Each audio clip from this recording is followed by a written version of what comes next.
কোরআন শরীফ খতমের পর দোয়া করিবার নিয়ম।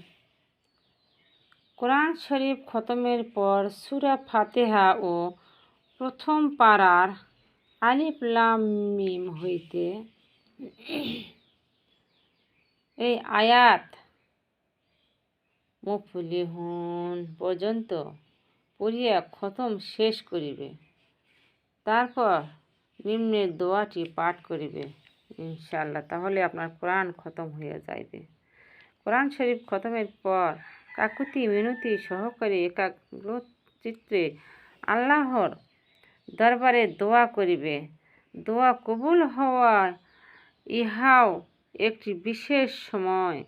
নিজের জন্য দুনিয়া, আখিরাত ও পরিবার পরিজন, পিতা মাতা, আত্মীয় স্বজন এবং সমস্ত মুসলমানদের জন্য দোয়া করিবে। সুবহানাল্লাহ।